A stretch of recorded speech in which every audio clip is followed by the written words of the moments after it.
Hi everyone, welcome to Type Talks, and today we have our lovely guest Samuel, and he is an ISTJ, and he is going to give us a deep dive into the ISTJ personality.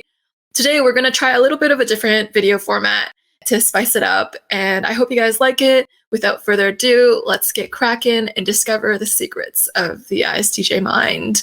So let's let the lovely Samuel take this off. Hello Joyce, hello everyone. I'm an ISTJ. I've been studying MBTI since 5 years, and I'm a man that is wise enough to subscribe to this channel.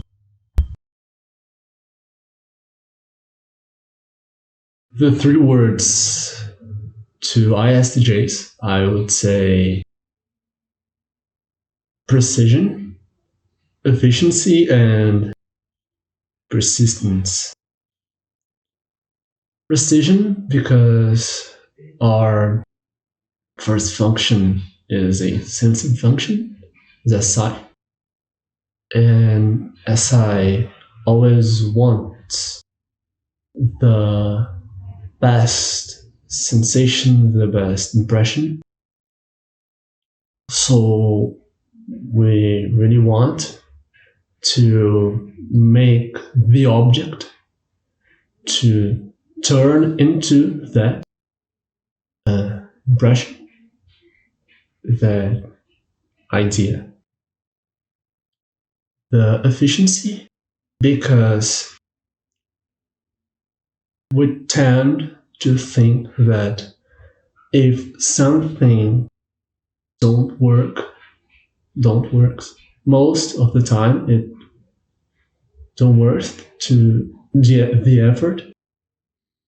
So we want to spend our time with things that bring us good results, and because of that bring more sense to what we are doing. We really want to build things and make them work. And persistency, because our way to make our plans to thrive is most of the time through incremental progress.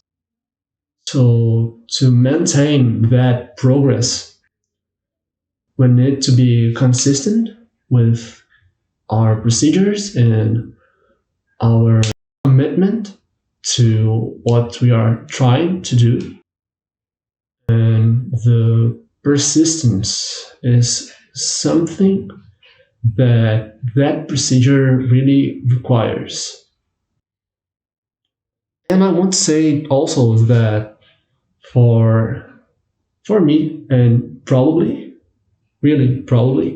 for the most ISTJs, to create and maintain a habit, a new habit, or a routine is very easy, because we can see that if we maintain our procedure, our goal in mind, and make it correctly, we will achieve what we want.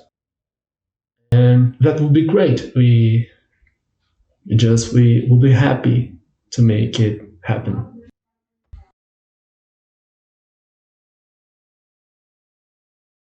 So the 3 words. I think my friends would say that these words must be rigid, calm, first of all, calm, and patient. For me, I would say honesty, duty, and memory. These are 3 things I really value: honesty, duty, and memory.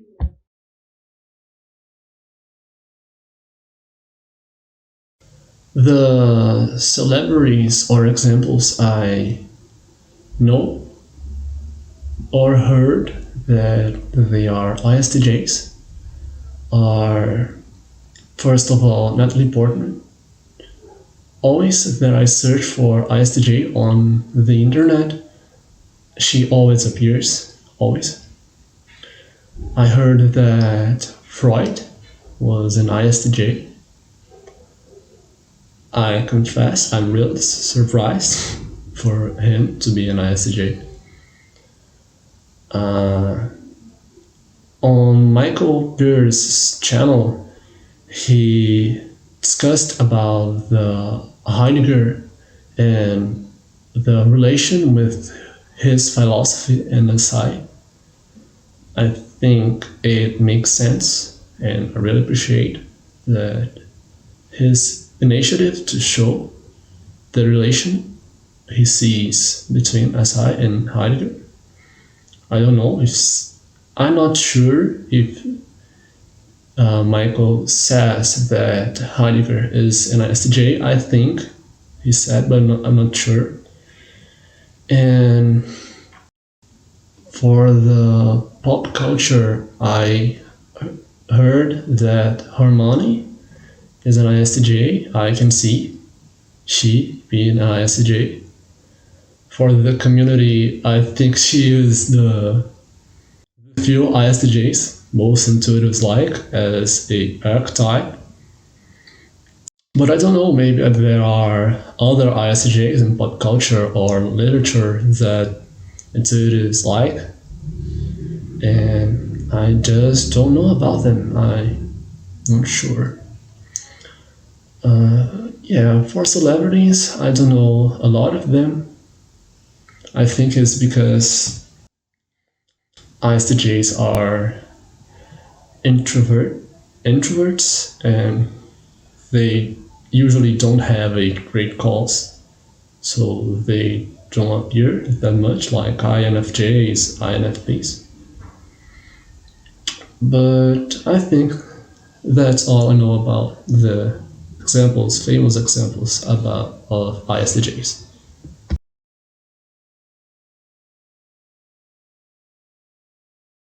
The first thing I want to say about the misunderstandings is that sometimes, and it's not a few times, they are true, really true, to be honest.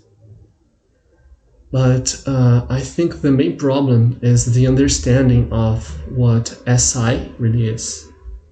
Some people think that SI is a passive function, but in reality, SI is just like any other function, is used to understand the reality, the problems, who we are, and multiple levels of understanding. And we are very, very attached to our impressions of the object, or of what is the concrete and unchanging part of reality that we want to use to thrive and survive all these things. I think maybe sometimes some intuitives, mainly, they think we are taking the wrong choices, because when an intuitive mind make a choice or understand something, they are searching for the meaning. Even if the person is using NE, and NE is known for the multiple meanings, they're searching for the creativity. They're always searching for new meanings. They are always attached to meanings and symbols and patterns. When we are using SI, we are not attached to meanings. We are attached to the concrete parts of the problems, of the reality, of who we are. And we are making our decisions based on the concrete reality we are seeing and understanding. We are always searching for the unchanging, the inherent part of the concrete reality that are showing itself to us. So as I do have multiple levels of understanding of reality, and when we are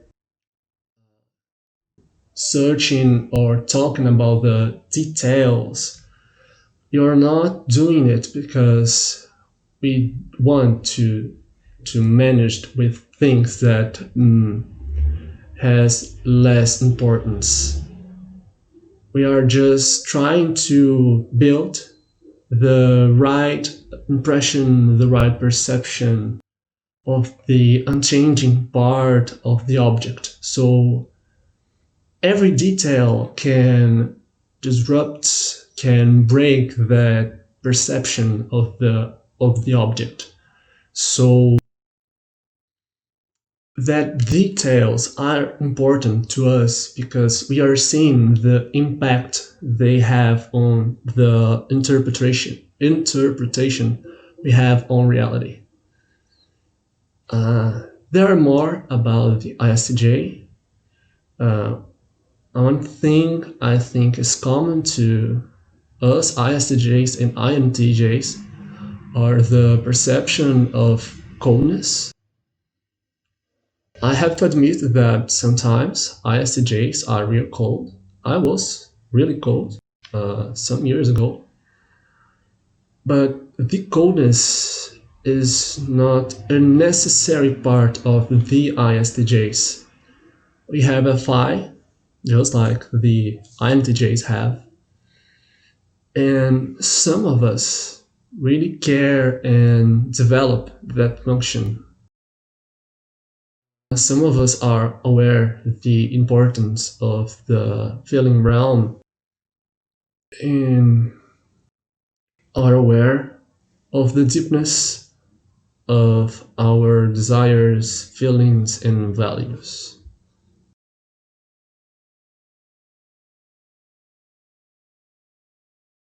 To talk about the functions, I think it's good to start and follow my stack as an ISTJ. So to start with SI, I'll say that SI provides me with a lot of memories most of the time, mainly when I'm reflecting about something. So I'm always trying to understand what is the real concrete thing about that memory, how the object feels. To give you an example, I study civil engineer, and there are a lot of forces, physics and math. And in order to understand the structure, I tend to imagine as this structure was a part of my body, just as an imagination. So when I associate the structure with my body, I can understand where the tensions will appear, will be compressed, or other efforts that will appear in the structure because of the loads that will be put on the structure. For me to understand the physics is to understand how I would feel if that object was a part of my body. And SI is always bringing me that data about the concrete parts of the object. Always seeing in my mind the images of the object must be, or the properties they have, the densities, all that kind of stuff. For TE, I can say that it comes really strongly when I have some task to do. So I will always see what must be done and understand, seeing through SI the aspects of the steps and arrange them to be more efficient. Always looking for the precise way to arrange the properties of the object to make them work wisely, to bring the best result and wasting the minimum time that I'll need to do it. For FI, I would say that it came, obviously, a bit later in my life, in my late teens, 18, 17 ages. So FI, in the beginning, was a bit strange. I was a bit slobbery with FI, but nowadays I'm always bringing FI to my reflections. Every night I use SI and FI and together to understand what my values are, who I was, what were the principles I was bringing with me my whole life, and if they really make sense. And I'm always trying to understand what I really want to do. And TE and FI, they are always together. I tend to not value something if it doesn't work, but also there are some procedures I will never take because there are some things I want to do and I won't give them up. They must be fulfilled. So T and FI are always working together most of the time in harmonious way. But fortunately, now I can see when they are not working well together, I can give the voice to one or another, not always TE, but FI is really important. And it's becoming more important as I'm getting older and wiser. Because to have a better life, I have to understand who I am and what I want to do. And FI is, for the deltas and the gammas, the best way to do it. And I'm really happy that I have this opportunity to develop FI more, even after I saw the MBTI theory for the first time. I was already developing FI before I knew what MBTI was. And T also, I can see, not exactly in what moments, but that the development of T and FI were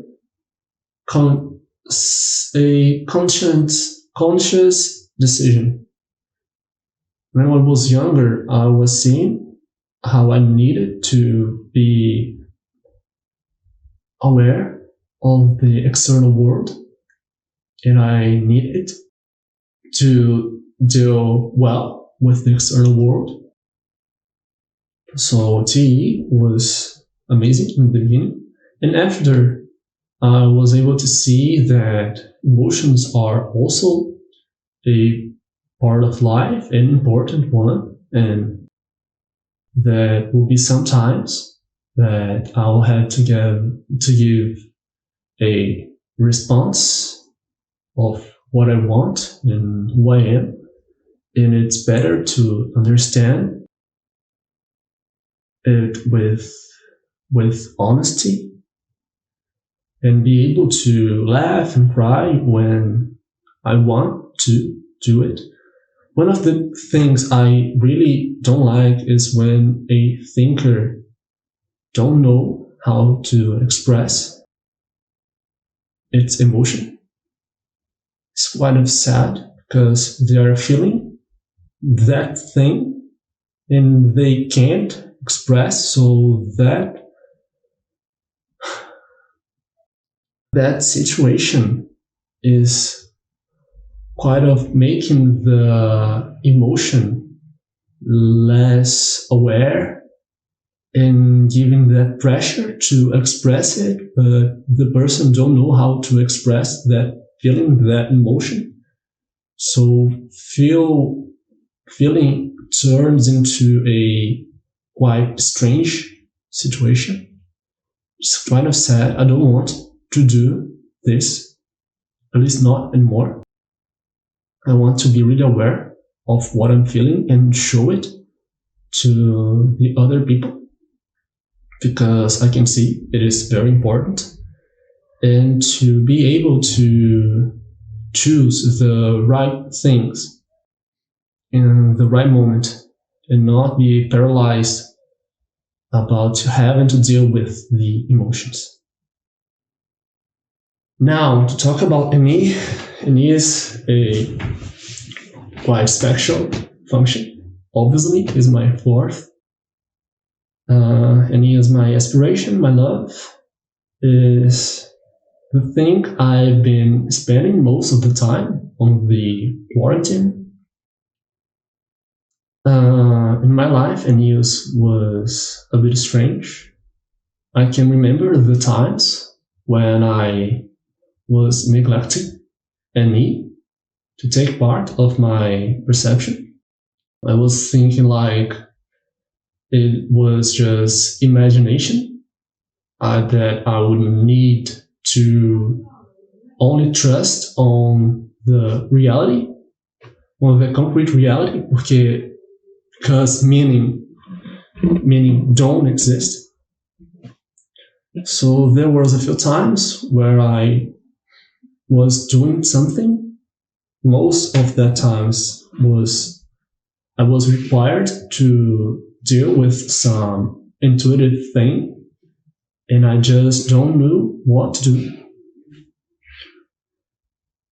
In some situations, I was quite afraid of the potentiality of something to go wrong, and just that possibility of the multiple possibilities of going wrong was making me afraid and paralyzed. And now I feel I can say that my knee is improving. I'm really appreciating the process of developing an knee. And now I can see that a knee can brings me a lot of opportunities in my life. And a knee is the right tool to me to use these opportunities. To give you a visual representation, I like to think a knee as, imagine a space. In that space is an object. And that object has some strings attached to the object. And that strings there are a lot of them, a lot of strings. And that strings are fixed and fixed things. So when I try to move that object, the influence of that strings will be apparent if they are tough enough. When I'm living my life just being aware of SI, I just dealing with the object alone. I will try to understand it well. But when the problem is a intuitive problem, that those strings are thick. So when I will try to push or pull that object to where I want, I will not be aware of why it was harder to push or pull because of the strings. So to develop an E is be aware of the strings and know how to use those strings to help me to move the object. So it's been a challenge to have the OE in OP terms, the perceiving extrovertedly, that value of trusting on the object to show itself to me. I always trying to understand what I can bring to give meaning to the object. This is OI.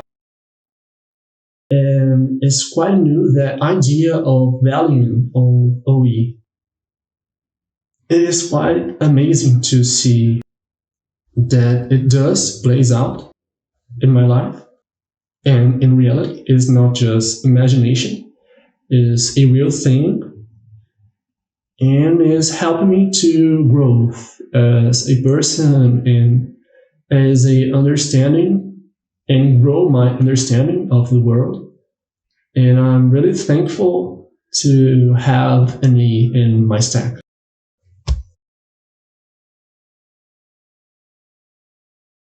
Another idea I want to talk about is the association with SI in the hard work. There is a quote that states that it is better to work smarter than harder.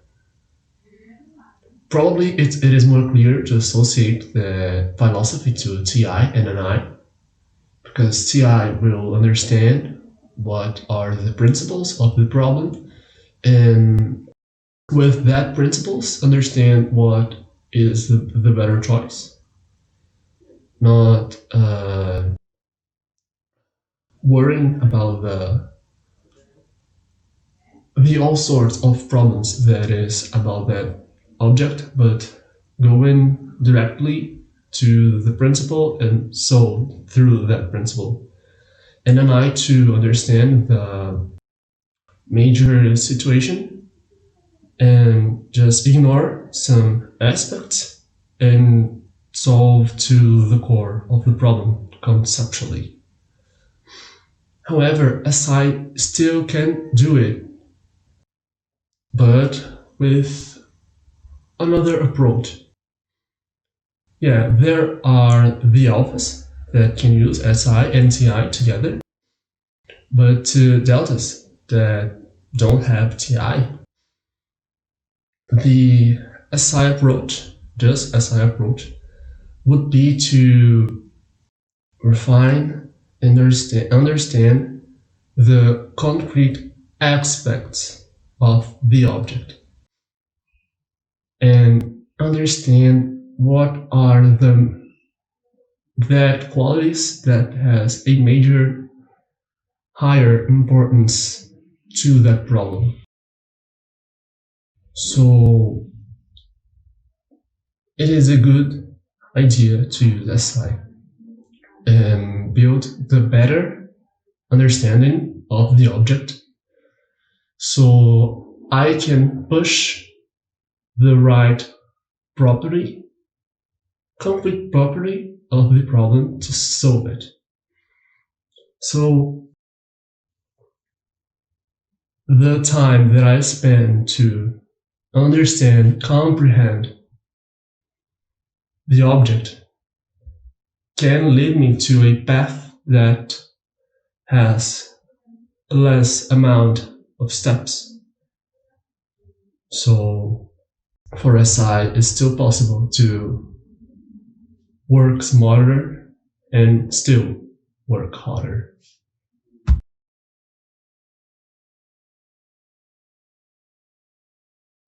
To clarify my understanding of SI, I would like to say that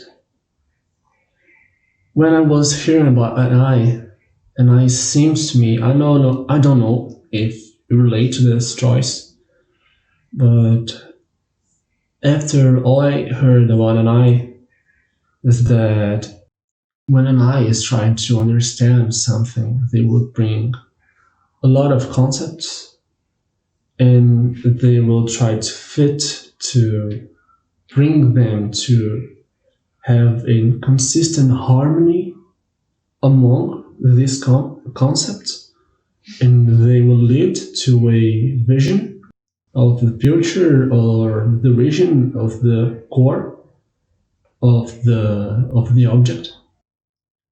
But for SI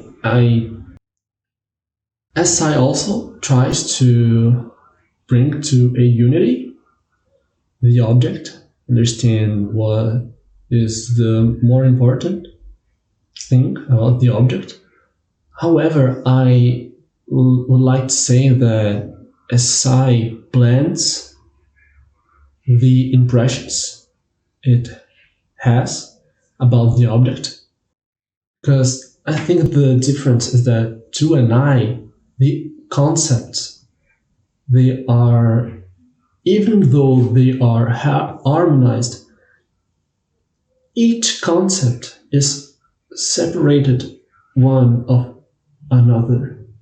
For SI, the experiences and the impressions will blend, as like they will superpose one of another and another and another. And then with the superposition of a lot of experiences and memories of the object, SI will build the representation of what is concrete and unchanging of the object.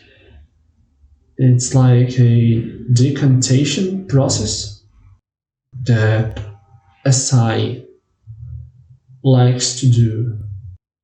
I think also that decantation superposition is only possible through NE, because NE is what will give the SI the idea that one thing relates to another, but SI will bring that connection and smash one to another and bring a something new, but that new is what is inherent to the object.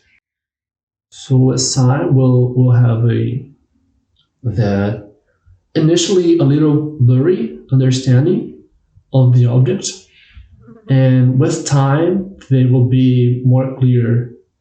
Like a sculptor, they will always try to refine that sculpture that they are bringing into the world.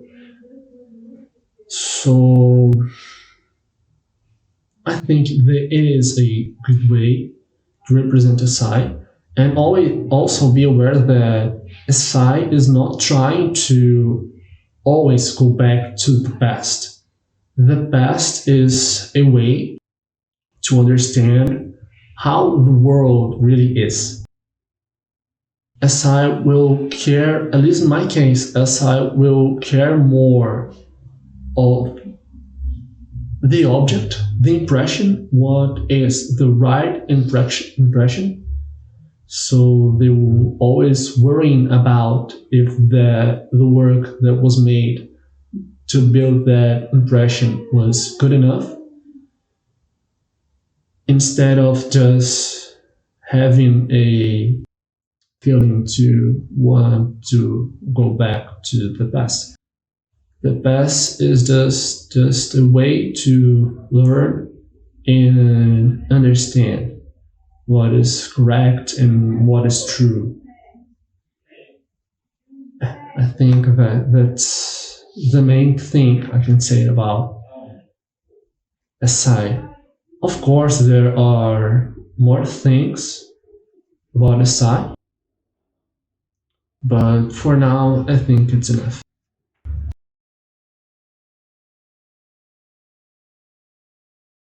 I was wondering if that idea that are talked about the relationship between SC and NI, that through time SC will perceive the reality with different representations, different aspects of the reality, and with time NI will be able to see the pattern that was shown through the whole sequence of events. And I was wondering if the same thing happens with NE and SI. I'm just not sure if it really. I can give you an example. I was thinking through the theory, because probably when a person that are in the NE-SI axis will be in the first moment wondering the possibilities of the object, and they will branch out through many possibilities. And through times, when that object, that whole possibilities start to repeat, then the person will be able to condense that possibilities that will be pointing to one characteristic of the object, one concrete characteristic. And then the person will be able to condense that ideas that in some way will be pointing out to the same concrete reality and will be the representation of SI. For my final words, I would like to say that I'm really thankful to be here on your channel, Joyce. I can see you are a very smart girl, you are very kind, and I really appreciate the work you are doing on YouTube, bringing deep conversations and important content. I like to say that I know if I spend time watching your videos, I won't waste my time. Every single minute is worthy on your channel. I hope that whole conversation helps you guys to understand more about SI and ISTJs. And I hope, really hope, that it can help the ENFPs all around the world to understand better their interior function. Because on the internet, there are a lot of content about ME, and I'm really happy to have that material to understand better ME and develop it. But it's quite rare to find good content about the site, as like you can find on Joyce's channel. Also, and Jamie's channel, Virtual ISFJ, she is making a good work. So that's it, everyone. Goodbye. Tell me about that beat that just moves me so. Wow.